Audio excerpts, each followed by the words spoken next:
Hello and welcome to Storytelling. The name I go by is Jake Gray. The age of my age is 35. It had been 6 years since I had tied the knot with my lovely wife. While she is 31, she appears to be 25 years old. We were not blessed with any offspring. On the other hand, she was not prepared. The sex life that we shared was wonderful, and she kept telling me, "Soon, honey, soon." That being said, the kisses and hugs were the things that I cherished the most out of everything else. Just to get closer to her, I made an effort to make love to her whenever I had the chance. When I was holding her in my arms, I experienced a sense of calm and love. During the entire time that we were married, she was always responsive and available, and I was content with our relationship. In my opinion, she was as well. My error was in putting my faith in her. Kelly is her name, and my love eventually transformed into a blinding hatred, and then into a void that was cold and empty. When it comes to love, I've heard that indifference is the opposite of love. In my situation, that is not the case. My love has morphed into a raging rage that is dull and bone-chilling. I am no longer alive. I will never be able to recover. If she were on fire, I would not anger her by telling her to put out the fire. The fact that a man who was kind and loving turned into a vengeful machine is probably something that you are wondering about. It all began at the Christmas party that the company held the previous year. All of these parties were never appropriate for Kelly's sexy attire. When she wore that, I didn't mind too much because it was obvious that men were paying a lot of attention to her. The fact that the most desirable woman in the room was always my woman was a source of great pride for me. I was aware of the thoughts that were going through the heads of every man who saw her. With the dress that she was wearing, there was not much room for the imagination to work. I was married to a woman who appeared to be a walking dream in every sense of the word. I couldn't help but wonder who she was trying to win over. However, what is mine, even though I am not typically a jealous guy. We were in good shape so long as there was no room for error in that regard. A lot of men would be hitting on Kelly, and I told her before we left that I trusted her to not let anything happen that would be disrespectful to either herself or me. I also told her that I would support her in this endeavor. I am not the type of man who would put up with that. The Crusher is a nickname that my fellow martial arts partners have given me for a significant reason. All of them are aware that I have the potential to be a belligerent son of a bitch. That aspect of me was never seen by Kelly, and I prayed that she would never see it. Before we left the house, I couldn't shake the feeling that something was wrong. One could say that it was a premonition, if you will. "Why are you looking like your dog just died, Jake? Don't you want to go to the party?" she asked me while flashing me the most seductive smile she could muster. That grin always caused my body to react in some way. I addressed her by her nickname, Boo, and expressed my desire that she would concur with my statement. "To tell you the truth, Boo, I really would rather skip the party this year," I said. She asked, "Why, honey?" "I thought you always had fun at these parties," as she put on a pair of sheer black stockings. "I thought you always had fun at these parties. Don't be such a party pooper. We don't get out dancing much. I really need to let my hair down and have some fun. I'm just about finished dressing. Come on, let's go." It seemed as though she was a little aggravated by my reluctance. "First, come over here and let me take care of that problem I see in your pants. I can't have my man walking around with a woody all night." I had no way of knowing it was going to be our last sexual moment. "Wow, that was great, Boo. I love you so much. Let me take care of you." "Not so fast, big boy. If you do that, we'll never get to the party." I responded, "I know, sweetheart." That's exactly what I was thinking, as she reapplied her lipstick. Even so, I appeared to be concerned. "Didn't I make you happy, honey? There's still something on your mind." Something wasn't right. That damn party was causing her to become overly excited. It's just that last year, the party got a little too wild for my taste. There was a lot of ass-grabbing going on. People start drinking and acting stupid, you know? Crowds make me nervous. Since Jim became the vice president of the company, he has hit on every woman in the office. There's a rumor that he's had sex with several of them. I almost knocked him on his ass last year. I didn't like the way he was always buzzing around you, and I surely didn't like the way he danced with you. Jim was the president's nephew. The slimy piece of shit thought the sun rose and set in his ass. He was married and had 2 kids. I felt sorry for his wife. She deserved a better man than that punk. I've often seen him flirt with numerous women in a way that humiliated her at previous parties. She has refused to come with him for the past couple of years. She was a real lady and good-looking too. I couldn't imagine why she stayed with the pompous clown. He's just a big flirt. I can handle him. Never forget that I'm proud to be your woman. I love you more than life. You know that, don't you? There's no need for you to be worried. Sure, he's tall, rich, and handsome, but he'll never be the man you are. You're my baby, and you always will be. I shrugged it off despite the fact that I found her description of the creep to be unpleasant. Kelly has never given me any reason to question her commitment to me. Love is a blinding emotion. My destiny was obvious to me at that moment. Her decision was not going to be altered in any way. When a man wants to achieve a mile, he must sometimes give up an inch. On the other hand, I did not want anything to get in the way of my plan to make passionate, angry love with her as soon as we arrived at our house. It was a little bit late when we arrived at the party. A few of the individuals had already consumed a tad bit of alcohol. The music enveloped the entire space. Dancing, laughing, and generally having a good time were all things that people were doing.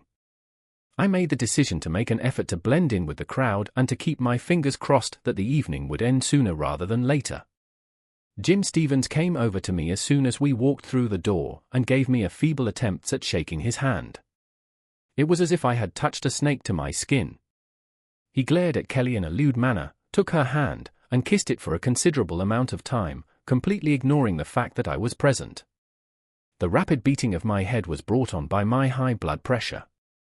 The amount of effort required to knock him out right there would not have been very high. The night was going to be very long, as I could see it coming. She gave me a wink, which indicated that we were safe, and then we started mingling with the members of the audience. Jim made his way over to Kelly and grabbed her by the arm. She did not raise any objections. I was unsure of how much more I could take at that point.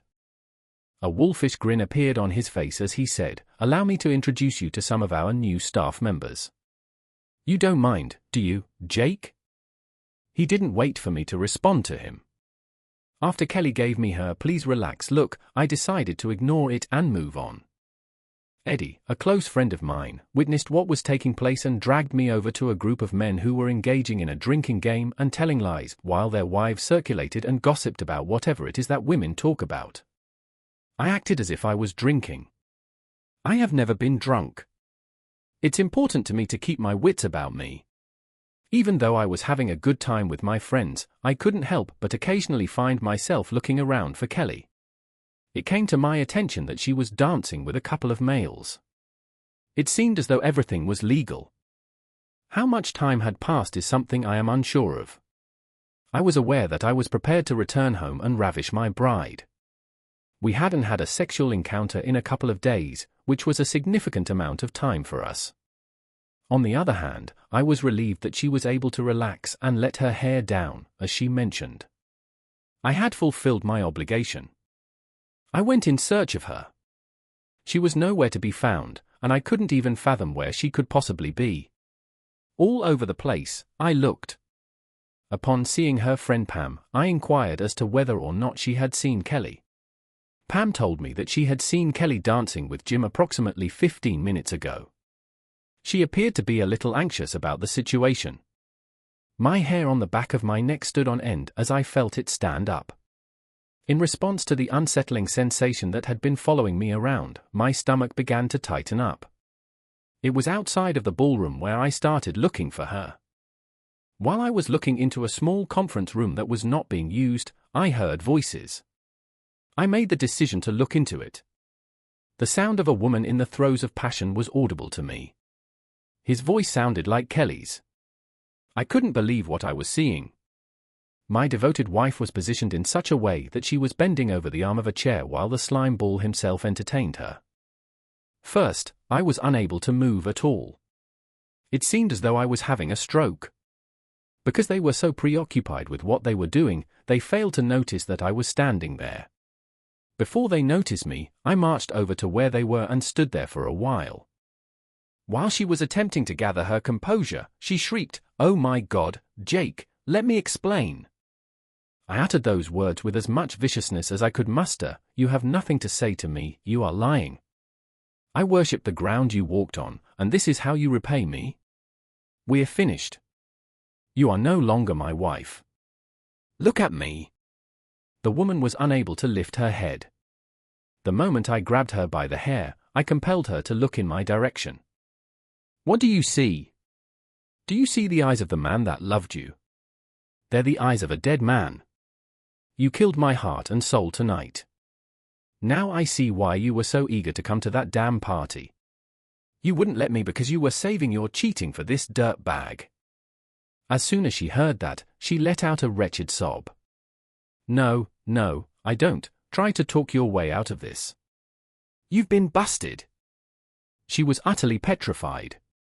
Nothing came out of her mouth when she attempted to speak. During the entire time that I was berating my soon-to-be ex-wife, Jim did nothing but stand there looking fascinated. The room was suddenly filled with the presence of 3 of my close friends. There is Dave, Paul, and Eddie. I believe Pam informed them that there would be problems in the future. There they were, frozen in place. Everyone was at a loss for words. I turned my attention to Jim. "And you piece of... I ought to kill you right where you are standing, and I will. I will have you arrested for assault, and my uncle will fire you if you even attempt to do anything besides that. If I really want to, I might just kick your behind for the hell of it." His tone was sneering as he said, "I've already had your precious wife on multiple occasions." "You and your uncle," I growled. I decided to not only humiliate him, I was going to make him suffer, and Kelly too. He was a few inches taller than me, not that it mattered. I wanted him to try to kick my ass.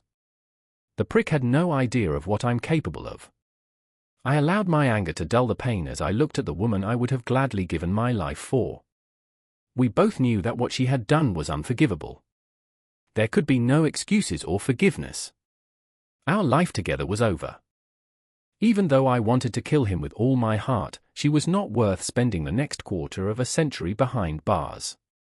"Your rear end is mine." When I looked him in the eye, I told him, "You will pay for your disrespect with your actions." I wasn't reacting as he expected me to. I was blocking his exit deliberately.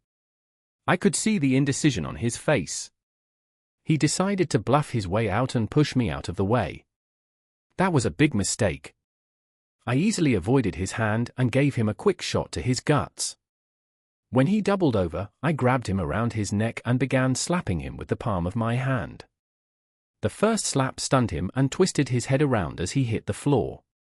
I lost count as to how many times I slapped the now defenseless, whimpering garbage on the floor. As if he were a candy ass, he pleaded, all right, please, enough, no more, please, no more," and there was no further response.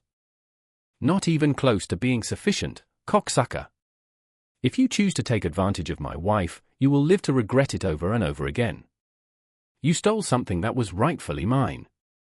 Upon completion of my work, you will be divorced and brought into disgrace. I am going to file a lawsuit against you for alienating my affection. If you continue to behave inappropriately while on company time, I will file a lawsuit against the company. You will be wealthy, and I will be wealthy. Are you listening to me well? You have messed with the wrong man. He is the wrong man. It is possible for a man's voice to sound murderous, and mine did. I looked at Kelly as 2 law enforcement officers entered the room and said, "I didn't forget about you, slut. The fact that you chose to give up a good man and your marriage in exchange for this pathetic." I was attacked by him. "Put him under arrest," she yelled at the police officers. They had an understanding of what was taking place. When Jake caught him banging his wife, he attempted to attack Jake, the officer said Eddie. It was something that he did in self-defense. Is that correct? The police officer inquired of the other two men. Jake was defending himself, Dave responded. Absolutely, officer, Paul was adamant. The man is lying. I was assaulted by him, pleaded Jim, who was on the verge of bursting into tears. Are you all right? The officers asked as they looked at Kelly, who appeared to be in a state of shock. Her lips moved, but she did not utter a single word. Do you have any idea what took place? I was unable to feel any compassion for her because the love that I had for her was stifled somewhere in the back of my mind. She just sat there crying with her hands on her face. Do you intend to file a criminal complaint against this individual? I could see that their sympathies were with me, even though Jim was the one with the swollen face, the sergeant said while pointing at Jim. I could see that they were considering me. I'll tell you what, when he came after me, he was completely insane. There was nothing that I did, he pleaded with Jim. That's not what 3 witnesses saw, the other officer called out. Officer, lock his ass up. If I were to file charges, I would do so without hesitation. The sergeant looked at me with compassion and said, get him out of here. If there is anything I can do for you, please let me know. Just give the station a call and ask to speak with Sergeant Connor. It's important that you know that I've also been there. I acknowledged his comprehension by only nodding my head in response to his question. We'll talk to you later, Jake, Eddie said. Come on, it's time for us to leave. Let's go. There is some business that Jake needs to take care of. Eddie came over to me and looked into my soul before giving me a hug. Hang tough, he said before leaving the room. At this point, there were only 2 people left in the room. I picked up her underwear from the chair and put it in my pocket because I would need it later. Kelly had calmed down. It was easy to see she dreaded what was coming next. So did I. I felt an icy chill come over me. Something inside was broken. It was a numbing feeling. It allowed me to feel detachment from the woman I loved. I was a stranger to myself. I looked at Kelly, and I thought of that old cliché that she appeared to have been ridden hard and put up wet. How does a man erase the woman he loves from his heart? I had no idea. I knew that I could never look at her in the same way again. I had to keep my anger. It controlled my grief and protected what was left of my sanity. At that moment, I knew what my revenge would be. The wound she inflicted would stay with me until the day I die. She had destroyed my world. The trust was gone. Nothing mattered anymore. You should get your coat and come to the car with me. I told her, be quick, as I turned my back on her and left the room. I didn't want her to see the pain that I was experiencing, and I didn't want her to feel sympathy for me. The funeral for our love and marriage was about to begin. During the time that the car was speeding into the night, I remained silent. Jake, are we going to go home? She inquired. No longer do we have a place to call home. As a result of your transgression of our marriage vows, you have ruined our home. It's just a house now, a house where I used to be happy, a house where I loved and trusted a wife who used to be my best friend, I said, unable to conceal the sadness in my voice. It's just a house now. A soft sob began to escape her lips as she asked Jake, is there any way that you could possibly forgive me? I will do anything for you, please. Please give me a chance. My apologies. She mumbled, I am so sorry it happened. Do you think that I will ever forget what I saw tonight, or that piece of shit telling me that he owns your ass is something that I will never forget? You turned me into your adversary when you allowed that parasite to hold you hostage. You made the decision to violate your commitments to me and give him what was rightfully mine. Whenever you did that, you brought an end to our marriage on multiple occasions. In other words, the past 4 years have been nothing but a fib, a complete and utter fabrication. Would you kindly forgive me, Jake? To put it simply, I love you with every single fiber of my being. I guess I allowed him to take advantage of me for the thrill of doing something that I ought not to do. I did not give any consideration to the repercussions. This was a game, a childish and immature game, if you will. You are the kind of man that he could never be. I am full of self-centeredness and foolishness. Permit me to make amends for your mistake. You are free to beat me, curse me, or do anything else you like. Please don't abandon me now. Without you in my life, I would lose my life. Does it not have any significance? It absolutely meant everything. I yelled as my hands gripped the steering wheel. My emotions were taking control. I forced myself to calm down. A game? Using my own life? A game, was it? The car slowed and stopped. She didn't have a chance to answer. We are here. Where exactly are we? How are things going? Her expression conveyed distress and apprehension. When I told her, get your ass out of the car now, she had no choice but to comply. I followed Kelly to the door, and she said, Mrs. Yes, Stevens, how can I facilitate your needs? My name is Jake Gray. I used to work for your husband's company. May I speak with you a moment? As we entered the house, I had a firm grip on Kelly's arm and asked, Is Jim okay? What's this about? During our conversation. I beg you, please come in and take a seat, she pleaded. I had the impression that she was the kind of wife I had. I was going to make her suffer in some way. It would hurt Jim a great deal more. He ought to have been more attentive to me. For the purpose of crushing him and humiliating my soon-to-be ex-wife, I had to inflict pain on his seemingly innocent wife. I was being influenced by feelings that were more primal. To begin to explain, I am at a loss. While everyone's attention was focused on Kelly, the speaker said, This will only take a short time, Mrs. Stevens. My wife has something to tell you. When I said, tell her, I tightened my hold on her arm. I? She paused for a moment. Tell her, I said, my grip becoming even more firm. She spewed out the words as if they were poisonous. My husband caught me having sex with Jim tonight at the Christmas party, and she did so with reckless abandon. Tell her how long you've been her husband. Every year for the past 4 years, we've managed to sneak away and have sex. She broke down in tears. Her word was the only thing we had to go on when she said, I acted like and I'm so sorry. There is a possibility that she has been in a number of relationships and/or lovers with Jim more frequently than she has admitted to having. According to Jim's wife, who appeared more enraged than shocked, who cares? Her ability to deceive long-term had already been established. Her knees buckled when she was confronted with the fact that he had committed adultery, even though she had always known he was a jerk. Following her recovery, she walked over to Kelly and gave her a firm slap. Kelly was surprised and hurt as she fell backwards while holding her face.